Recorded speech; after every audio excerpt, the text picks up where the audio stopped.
मंडळ यावर्षी सादर करत आहे महाराष्ट्रात प्रथमच भव्य दिव्य असा पौराणिक जिवंत देखावा श्रद्धा शौर्य शक्ती जय मल्हार विवाह सोहळा।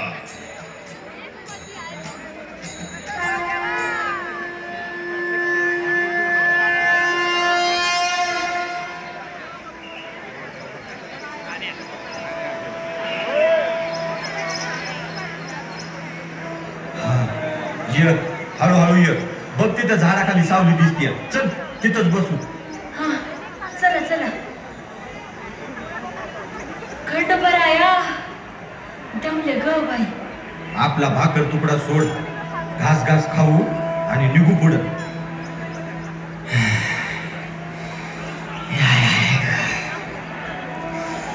वाईच घोडभर पाणी मिळेल का हो? अहो देते की बाबा।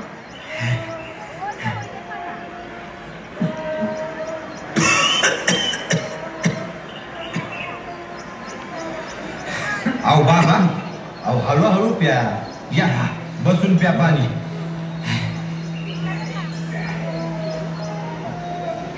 आणि वय कुठं निघालात? वारीला। या बाई आता ती तर झाली ना बाबा मागल्या महिन्यात। आरती पांडुरंगाची ती झाली माझी। आता चाललोय मल्हारीच्या वारीला, जेजुरीच्या खंडोबा। अरे वा, आम्ही तिकडे चाललोय दर्शनाला। अहो लय लांबून आलोय आम्ही। आणि तुम्ही कुठून आलाय? म्या घाटाखालून आलोय। हा लय लांबून लांबून लोक येतात, देवाचा महिमा आहेच तसा। मल्हारी नवसाला पावतो, हाकेला धावतो, तारण्यासाठी तर अवतार येतो। बाबा मार्तंडाचा महिमा ठाव आहे तुम्ही? हा थोडा बहुत ठाव आहे। बाबा तुम्हाला खंडोबारायाबद्दल सगळं माहितीये? मग आम्हाला बी ऐकायला आवडेल बघा, सांगा ना थोडं बघ। या मोरला आळूसाला बस चला। यार काय चाललंय? मणिपूर पर्वतावर मणी आणि मल्ल नावाचे दोन असुर होते। ब्रह्मदेवाचे वरदान मिळाल्यामुळे ते उन्मत्त झाले होते।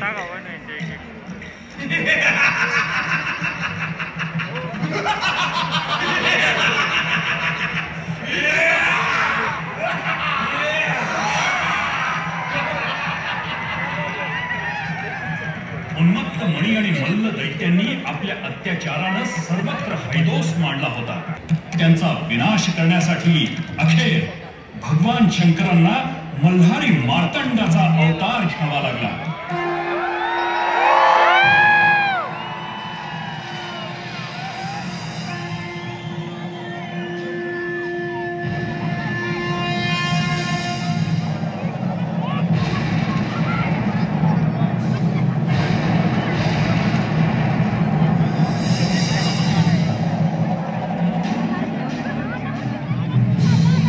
शिवा शिवा शिवा मल्हार सदा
मल्हारी मार्तंड देवानं मनी आणि मल्ल मारला आणि जेजुरी गडावर जाऊन राहिले बघा. आणि मग देवानी म्हाळसासोबत लगीन केलं ना? अगं आधी माया पार्वतीचं रूप की गते.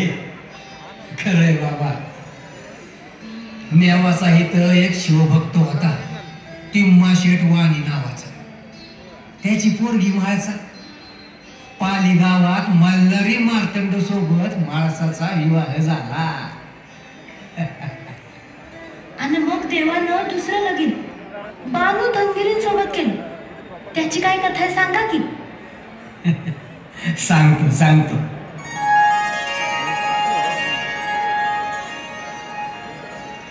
तुम्ही साऱ्या जणी आता उपवर झाल्या आहात. भविष्याच्या दृष्टीनं तुमचं काय प्रयोजन आहे त्यावर चर्चा करण्यासाठी आपणास बोलावलं आहे.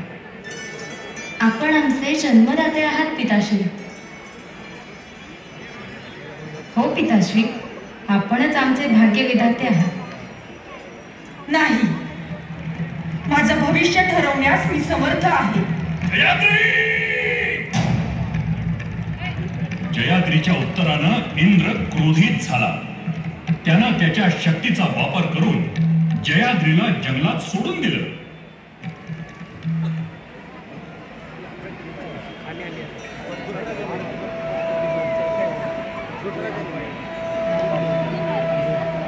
नाशिक मधील मालेगाव तालुक्यातील चंदनपुरी गाव हा धनगरांचा गाव म्हणून ओळखला जात होता.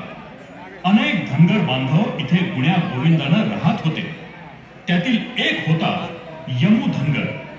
त्याला ही बानाई सापडली.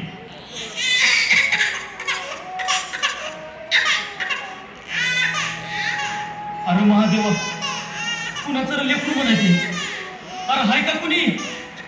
पुन्हा तानात काट्या कुट्यात असं लेकरसनी टाकले. काळीच हाय का नाही? अरे बाय, रडू नका सा. अगं बाय हाय ना. महादेवा. यमू धनगरानं महादेवाचा प्रसाद समजून पदरात घेतलं. तिचा मायेनं सांभाळ केला. पण बालूला महादेवाच्या भक्तीचं वेड लागलं.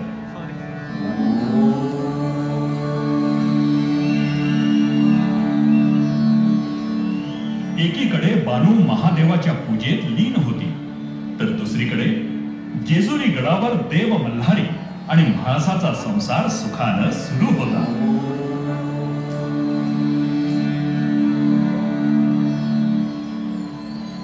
नारायण नारायण. मुनिवर, आपण येण्याचं निश्चित काही प्रयोजन असेल. प्रयोजन काय? आपल्या दर्शनाची आस होती फक्त. नारायण नारायण. आपण सर्व ज्ञानी आहात, सर्व शक्तिमान आहात. तुमच्या लीला आम्हा पामरांना कधी उमगाव्यात भोलेनाथ?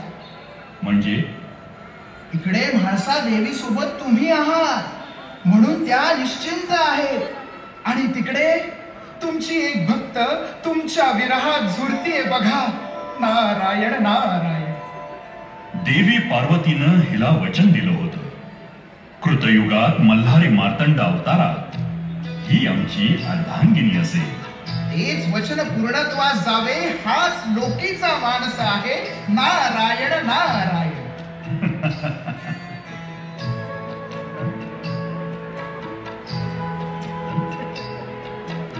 बानूची निस्सीम भक्ती देवापर्यंत पोहोचत होती. नियतीनं इथे आता कूस बदलायचं ठरवलं होतं. देवा, आज हे काय सारीपाट आणि अचानक? अचानक नाही देवी, सारं काही विधिलिखित असतं. म्हणजे स्वामी? आपण हा सारीपाटाचा डाव खेळायचा आणि जो हरेल त्यानं एक तपाचा अज्ञातवास स्वीकारायचा. काय? होय, आपणा दोघांपैकी कुण्या एकाला विरहाचं दुःख अटळ आहे. सकल सृष्टीचे निर्माता, करता करविता तर आपण आहात स्वामी.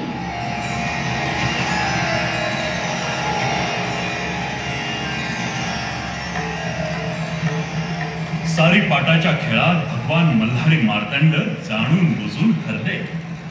म्हाळसा देवीच्या हे लक्षात येताच त्यांनी देवांना तुम्ही एक तप वार्धक्यात राहाल असा शाप दिला. म्हाळसा देवीच्या या शापासह भगवान मार्तंड जेजुरी गडाहून अंतर्धान पावले.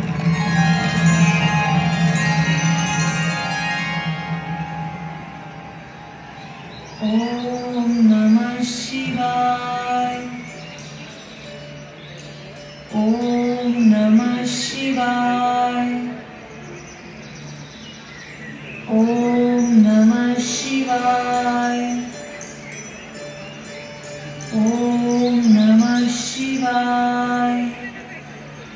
काय ग बानुबाई, जेव्हा बघल तेव्हा काय ग त्या महादेवाला पूजत असतीस? तू बघितलं हाय बाई त्याला? मी त्याला बघितलं नसल, पण त्यो मला बघतोय आणि मला खात्री आहे त्यो एक ना एक दिवस मला दर्शन नक्की देईल. आता काय म्हणावं बाया तुला, खुळी झालीस बघ तू.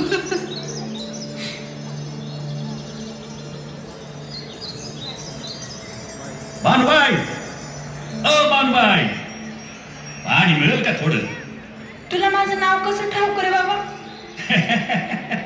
सगळं ठाव आहे. अगं तुझी मैत्रीण आता बोलत होती ना, तवा ऐकलं. असं दुसऱ्याचं बोलणं चोरून ऐकू नये. देव सजा देतो. कोण देव? हा, महादेव. महादेव? नाही नाही, मी नाही कोणत्या महादेवाला ओळखत. होय, तुझं नाव काय बाबा? खंडू. खंडू? आता ते लय लांब आहे तिकडं. हा, मग इतक्या दूर कशा पायी आलास? मला मूळ बाळ कोण नाही. मला काम पाहिजे. काम पाहिजे? आता ग बया, तुला झेपल असं काम नाही रे बाबा माझ्याकडं. बरं थांब, माझ्या बाला विचारावं लागल, मग बघू. हा, चल.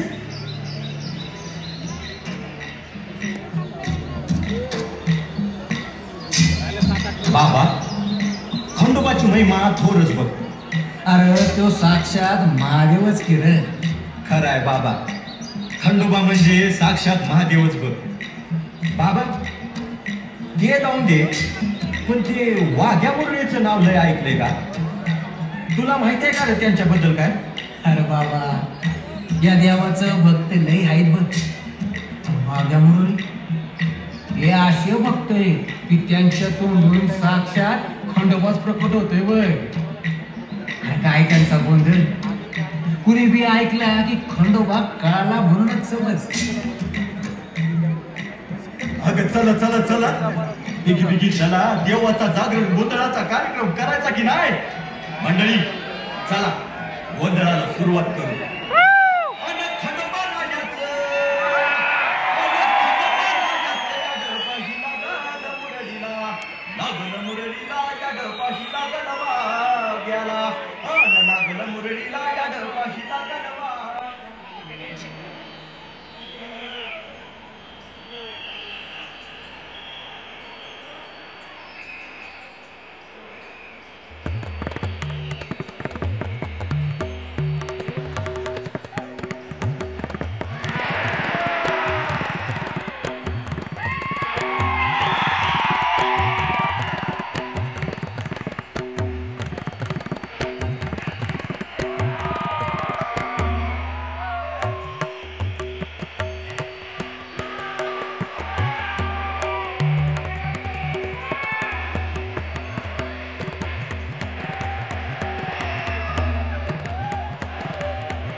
बानूंनी खंडूची यमधुंगरासोबत ओळख करून दिली आणि मल्हारी मार्तंड देव बानू धुंगरींकडे चाकरीला राहिला.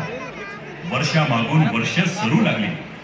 बानू खंडूला मुद्दाम शरीर कष्टाची कामे सांगू लागली, पण प्रत्येक वेळी देव मल्हारी तिच्या परीक्षेला खरे उतरले.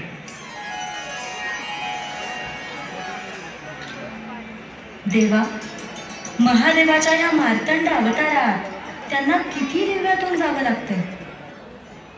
देवी सरस्वती ह्या अवतारात त्यांनी मनुष्य देह धारण केला. त्यामुळे मनुष्याच्या सगळ्या सुखदुःखाच्या फेऱ्यातून त्यांना जावंच लागेल. नारायण नारायण. पण भगवान महादेव मल्हारी मार्तंड अवतारात देवी म्हाळसासोबत सुखी संसार करत असताना स्वतः अज्ञातवास पत्करतात. त्यामागे निश्चितच काहीतरी हेतू आहे. नारायण नारायण. आता हे फक्त देवाधिदेव महादेवच जाणे. मल्हारी मार्तंड रूप बदलून खंड्याच्या रूपात राहत होते. त्याला आता तप लोटणार होतं आणि लवकरच ते आपल्या मूळ रूपात प्रकट होणार होते. आणि अखेर तो दिवस उजाडला.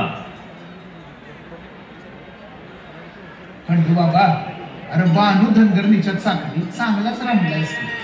बघता बघता 10-12 वर्ष होतात. हो, आपण फक्त चाकरी आणि भाकरी बघायची. हीच कोण मोजतंय? काय रे, गावची याद येत नाही रे. येते आता तू म्हटल्यावर आली बघ.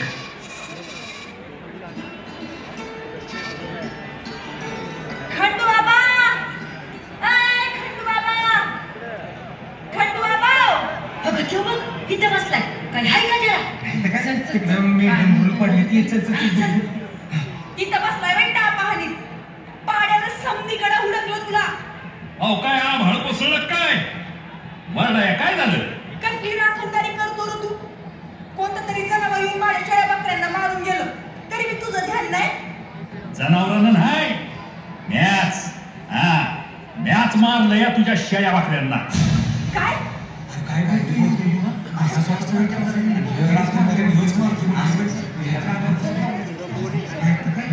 बाबा, अरे खंड्या काय बोलतोयस? अरे देवाची आण बाबा, मॅच मारलंय. आता तुला कसं सांगू? अरे पण त्या मुक्या जनावरांनी तुझं काय घोडं मारलं होतं?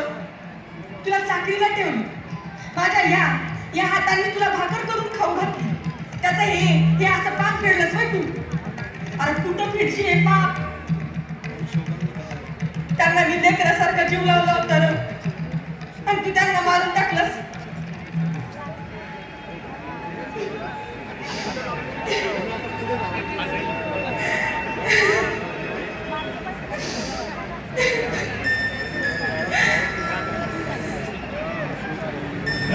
रडू नको.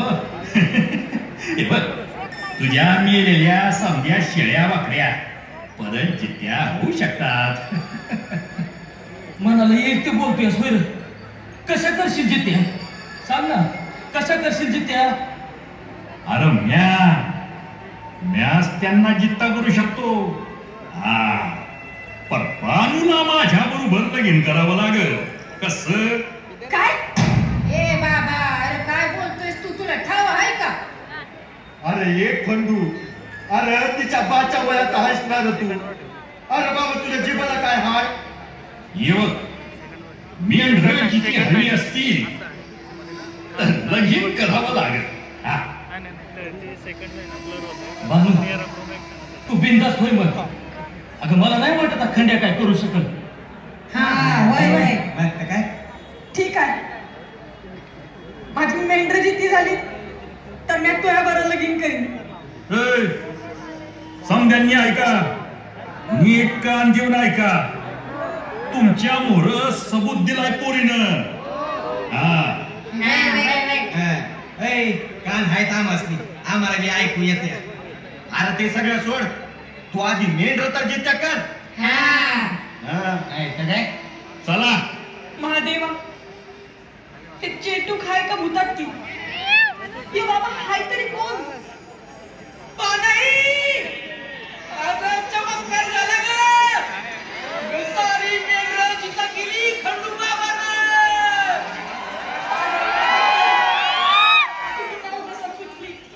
मला आता कोण वाचवणार चेटूक बी नाही आणि भुताटकी बी नाही या त्रिलोकावर घडणाऱ्या प्रत्येक गोष्टीचं कारण आहे मी. अरे खरंच की र, हे चेटूक बी नाही आणि भूताटकी बी नाही. अरे हे भगवान शंकराचा अवतार मल्हारी मार्तंड आहे. ते बघा तिकडं. संपूर्ण सृष्टी ज्या क्षणाची आतुरतेनं वाट बघत होती तो क्षण आला होता. सृष्टीतला अणुरेणू पुलकित रोमांचित झाला होता. समस्त गण डोळ्यात प्राण आणून ज्या दिवसाची वाट बघत होते तो दिवस आला होता. देवगण, मनुष्यगण, राक्षसगण या अनोख्या विवाह सोहळ्याला उपस्थित राहणार होते.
सापड्या